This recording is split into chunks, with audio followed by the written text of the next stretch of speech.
Welcome everyone to another edition of Systems Lab Live. This is actually Sheila checking in. This is our second live stream of the month, and we are in a series called A Project Manager's Playbook, and we're focusing on project strategy. Yes, project strategy. Last week, we talked about, this was a really good one, about project objectives and why you need to define them in order to have a successful project. And today we're going to be talking about managing sudden change. So I love this. This is super, super good. And let me pull out this statistic for you. And also please share this with about 45 people that you know that are managing projects. And did you know that 49% of completed projects experience scope creep or uncontrolled changes to the project scope? Did you know that? So this is an interesting statistic, because what that does is that it helps us to understand that half of completed projects experience scope creep, which means that there are changes that happen within projects that we don't know about. And tonight we're talking about, what do you do to manage sudden change? And many of us as project managers, we know, or even if you're not necessarily titled a project manager, maybe you're an operations manager, maybe you are a business analyst, maybe you're just managing all the things. Maybe you're a jack of all trades. But regardless, how about managing sudden change? And I have a few examples tonight where we can really start to make this picture crystal clear. So I'm going to outline 4 steps for you to manage sudden change. What does sudden change mean? Suddenly means, or sudden means unexpected, right? So if there's unexpected changes, what do you do? Because one of the things that we as project managers know how to do well is we know how to manage change. We know that change happens often, but it's our reaction that makes a difference to how we properly implement our changes. That can actually make or break the success of a project. So this week, we have a brand new president, our 47th president, Donald J. Trump, and there are a series of executive orders. Some have shocked people. Some people said, oh, this was not even expected. There's about 75, 78 executive orders. Meanwhile, over the weekend, we knew that TikTok was going to shut down. But what we didn't know is it suddenly shut down 3 hours earlier. We also didn't know that CapCut was owned by the same TikTok company. So lots of sudden changes.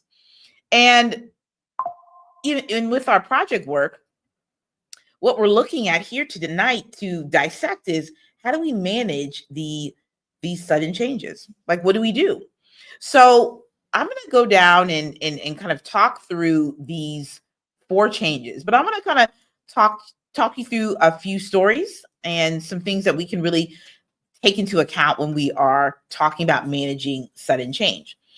But I want to back it up before we get to our 4 steps that we'll take for project changes, for managing sudden change, that is that any change that happens, good or bad, has a particular impact, right? And that's the first one that we'll talk about in a few minutes. But any change that happens can relate to the deliverable, the cost, the timeline, and it can negatively or positively affect the project. And so what's at stake? I think what's at stake is that when we're managing change, we are project failure, projects getting stuck, losing clients, losing money, wasting time and resources. So these are some of the things that we have to think about when we're talking about managing sudden change. Some of us, we don't have a choice, right? We don't have a choice when it comes to managing change that happens. We don't have a choice, but some of us do. Some of us have the influence to make sure that the changes within our projects are manageable. So let's walk through a few examples as we go through these 4 particular steps that we'll take. So I want to give context to a former client that I had, and I was working on developing an entrepreneurship program. So this was a really cool project that I worked on. This was designed to support small business owners in the early stages of their business. Some were more experienced. Some of them had, 10 plus years of experience. Some were just early stage entrepreneurs. And so this particular organization was setting up a entrepreneurship program that had entry level curriculum for aspiring entrepreneurs. They partnered with local businesses to provide mentorship classes and develop.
Okay, we're back.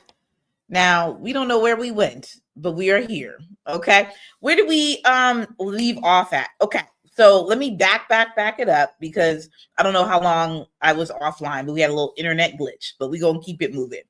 So we already told you what we're here to do tonight. We're going to talk about the 4-step guide to managing sudden change. Any change that you make within a project has major effects. It can change the trajectory of project success. We're talking about the deliverables, the budget, the money, resources, everything.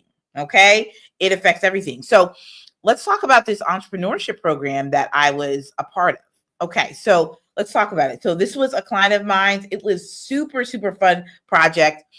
Here's what I was hired to do. I was hired to help them set up an entrepreneurship program to help them with entry level entrepreneurs that were looking for support in launching their business, gaining clients, understanding how to do like business basics and payroll and all this stuff, like marketing and things like that.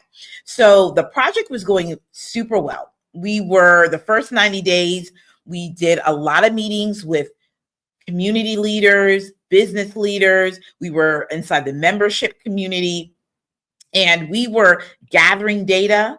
We were talking with partners to see, okay, how can we make this program different from others, right? We wanted to stand out. And just so you know, a little tidbit about me, I love local and state government programming like this. I think it's instrumental. I think it's needed. And this was right up my alley. So we were doing all the things, making the connections, building the curriculum, doing it all. It was going extremely well. I made presentations to their board, told them about the direction we were going, who we had involved, and then all of a sudden, somebody type in the chat, plot twist, plot twist, plot twist. Okay? So during a crucial board meeting, the president of the board delivered unexpected feedback that would fundamentally change our direction. Instead of focusing on our entry-level entrepreneurs, they wanted to pivot. They wanted to pivot who the services would be delivered to. So we're talking about government contracting, construction, industry specialization, technology sector, opportunities. So we were making a dramatic shift in both the scope and the audience. And so this, my friends, created a lot of tension. It created a lot of tension in 3 different ways. So I'm going to break this down to you. So hopefully you all are taking notes. So here are the 3 significant ways that this created tension. Communication. So now that we're changing directions, we had to tell people like what we were doing. We had external partners that we had lined up that already committed resources. We had to realign expectations with the team members who had invested time in the original direction. We had to navigate disappointment from community members who are anticipating the original program. So we had a lot that we had to do. We had to really lock in and figure out, okay, how do we explain to the members of the organization, those that were very excited, that were already saying, hey, this is exactly what I need in this stage of my business. How do we help our team members realign their expectations in terms of time, in terms of their particular zone of genius and strategy of how they thought about the project and how much time they've invested into it? And how are we communicating to local business partners who committed resources to what we were doing? I mean, this is a lot. This is a lot to change the scope and the direction of the project. Here's another tension that was happening. Stakeholder relationships. So we had to really start to think through a couple things. All right, how could we convince local business owners to realign or reinvest or even trust us enough to continue on with this project? Remember, they committed their time and their resources. We had community partners who had changed their programming with the original focus. We had team members who leveraged personal connections to secure resources. And so we also risked damaging long-term relationships. So we have to figure these things out. And so I want you all, as you're thinking about your current projects that you're working on, and as you are thinking about, man, this week I got a phone call. This week I got an email, and we have to have a huge pivot. It was unexpected. What do we do? The third pressure we had, timeline. So now we have to think to ourselves, do we extend the timeline? Can we extend the timeline? Do we have to, now we have to look at our curriculum and say, all right, what we have is not usable. Now we're going to need to find new experts to be identified and onboarded quickly. And so we also needed to figure out if we needed new team members who had knowledge on government contracting, construction, technology. We also needed to do an overhaul of marketing materials and communications, all because of a new direction, all because of a sudden change. So let's talk about the 4 steps you would need, I would need, that everybody needs in order to manage unexpected change. So in the chat, put unexpected change in the chat. So what do you do? What do you do when you get news like this? What do you think I did? Honestly, I was like, are you for real? Are you for real? That was my reaction. But I had to calm myself down, right? I'm gonna simmer myself down.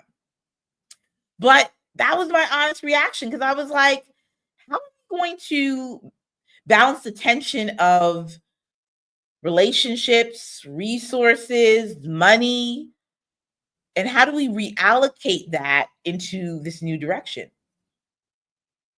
Some people said, well, maybe we need to punt this to next year so that we can take our time, so that we can build the necessary relationships. Others said, let's just continue to rock and roll and move forward and just see where we land. Well, the first step in all of this is assessing the impact. See, oftentimes when we are given a change, when we were told we have to change, we are instantly always in reaction mode to say, okay, let's go and let's implement. And not that you shouldn't do that, or that you can't do that, or, that's not the right course of action.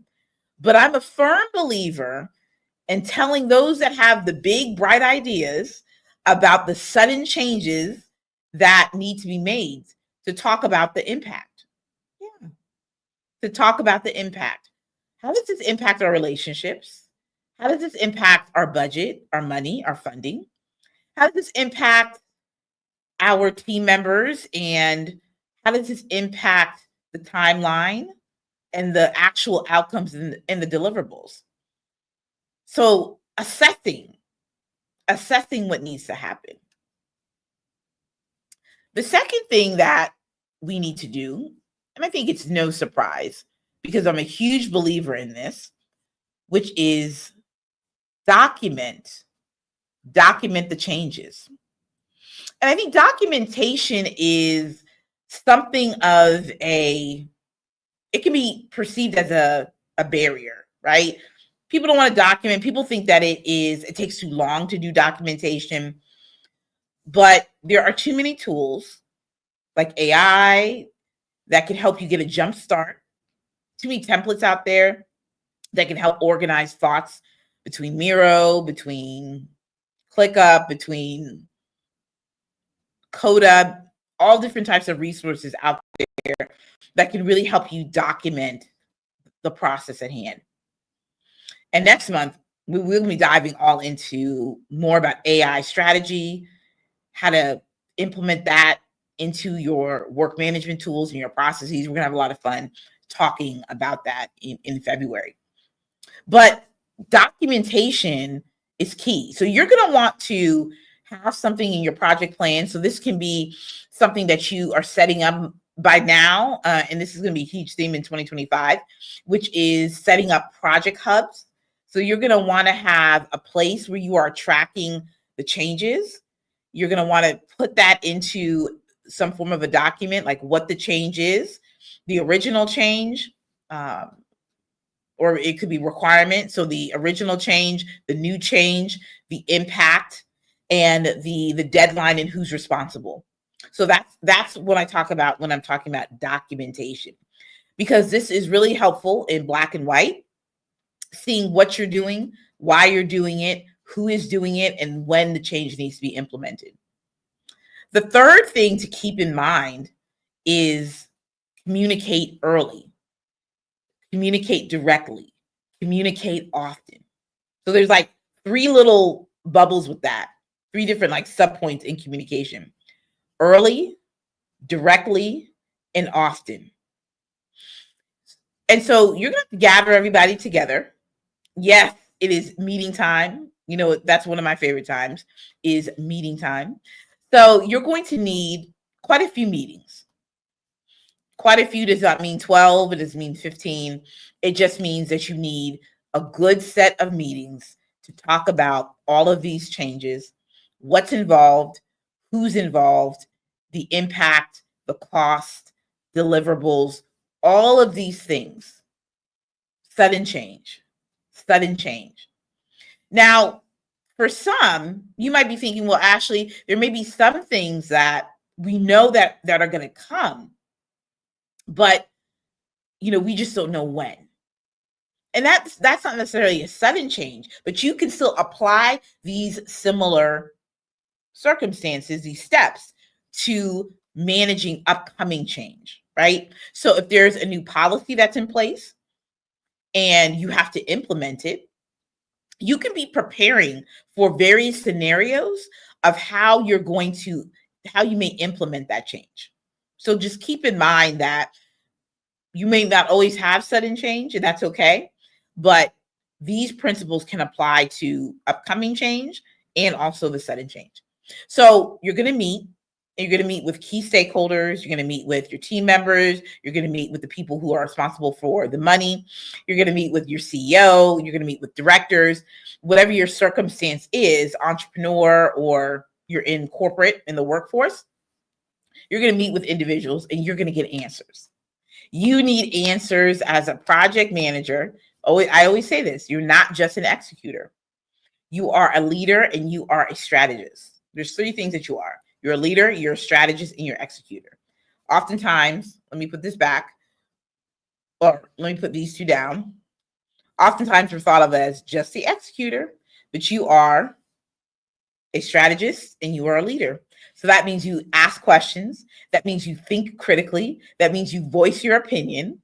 That means that you play the opposite side of the coin and you make people think. You make people think about, here's the consequence, good or bad, if we make this change. And I think it's good to outline what the positive is and the negative. I think that is instrumental, and you need to put that in your documentation. So we talked, before we get to my last point, we talked about the first, assessing the impact. So you want to document this. You want to communicate early, often, and directly.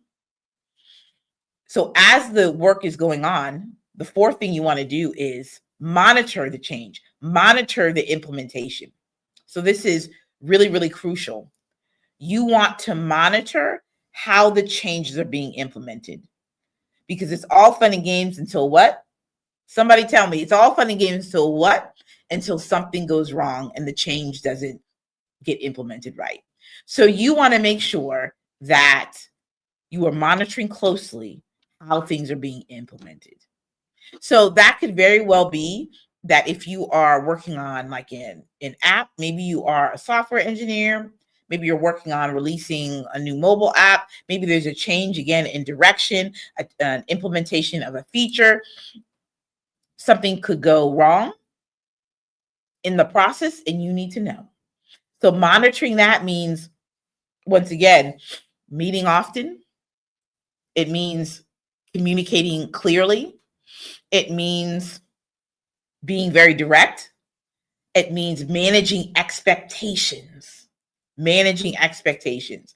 And that might actually be a fifth kind of bonus, because oftentimes we have to manage the expectations of the people who are wanting this change, who desiring the change, right? And so I think it's extremely important that when you're having these conversations about implementing these changes, that you just keep it all the way 100. Keep it 100 with everybody. And so that's exactly what I had to do in this circumstance with this particular organization as we were developing this entrepreneurship program, talking about what happens when we make this dramatic change. What could potentially happen? And so what that means is that preparing to have tough conversations, that's also making sure that the messaging is honest, that the messaging is clear, that the messaging is realistic, that you're not necessarily getting anybody's hopes up, but that you just want to be very honest about what could or could not happen when you're managing change. If you have any questions, please put them in the chat. Please send me a direct message. I'd love to hear more about your thoughts about managing sudden change. And so I think this is extremely important as we're moving into 2025, there's going to be various different policies laws implemented. There's going to be things that are really going to affect people's lives, right? And I think we're already seeing that in the news, and we're seeing that right now. And so when you're in these positions, and especially those that are in, whether you're in government, whether you are in other types of spaces, I think it's really important for you to kind of look at, all right, how do I manage my relationships? How do I go about communicating changes? What should I communicate?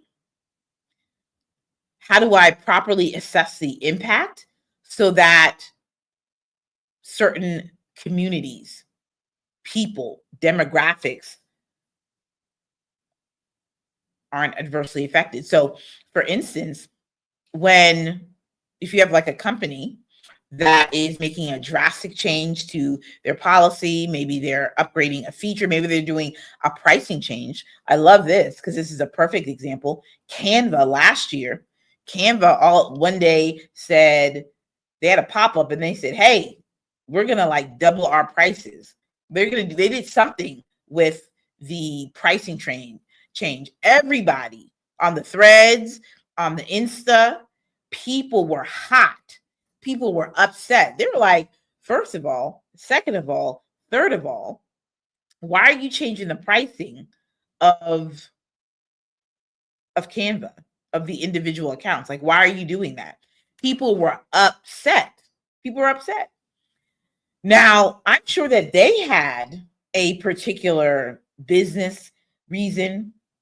They were looking at numbers. They were probably looking at where they wanted to go for revenue growth.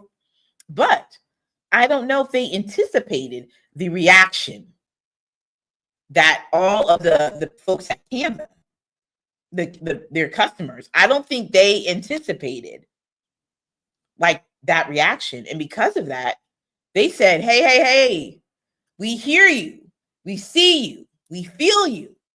And because of that, we're not going to change our pricing. We're going to take a step back. And so the people said, like, because, I don't know if I'm going to be, feeling this upgrade and feeling this change. So that's a perfect example of how assessing the impact can be instrumental in how you're going to communicate. It's not just communicating internally. It's about also external communication. Again, I talked about before, whether you're in the workplace, whether you're in, whether it's corporate, government, wherever that you're going to be, like there's ways that you need to think about how you're going to communicate change. And so the people at Canva said, we don't, I think they said they don't want this smoke.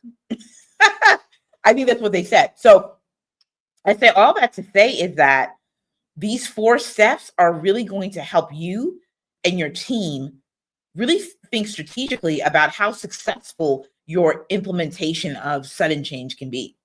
So let's just review really quickly, and then we'll close up, and we will see each other next week for our final session in January, and then we'll hop into February and have some fun with AI and automation. But the first step that you want to do is you want to assess the impact.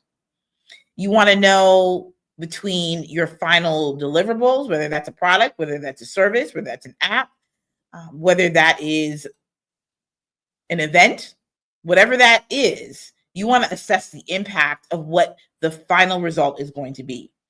You want to also assess the cost, the budget, the people, technology, resources. You want to take all of that into effect. You also want to talk about the positive impact, because oftentimes we think of the negative, but let's assess what the positive is going to be.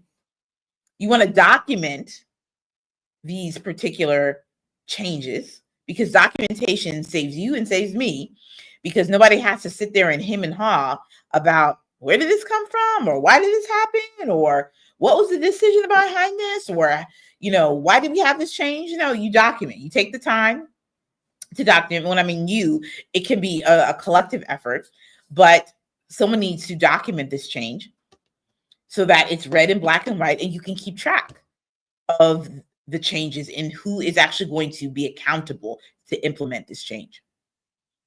Communicate early and often, indirectly. So you want to be direct because you're managing expectations. You're also doing external and internal messaging of these changes. And so you want to be super clear on what it is that you are expecting when this sudden change comes about. And then lastly, you want to monitor. You want to monitor all this closely because you want to make sure that in the implementation that things are going to go well, that the outcome of the desired change is what it needs to be, is what's been articulated. That actually goes all the way back. If we think about project objectives and the scope of a project and the goal of a project, when you make a sudden change, that alters the original scope, the original project goals and objectives. And so you want to make sure that you're going to be in alignment with that. And so that's why it takes the assessment. That's why you communicate. That's why you document. That's why you monitor. So those are the 4 steps. And I hope this was super, super helpful. Share this live stream with about 45 to 50 people who are managing sudden change, who are managing upcoming changes. But this is your 4-step guide to managing sudden change. And I thank you all so much. And we'll be back next week. I'm excited. Have a great rest of the evening. See you soon.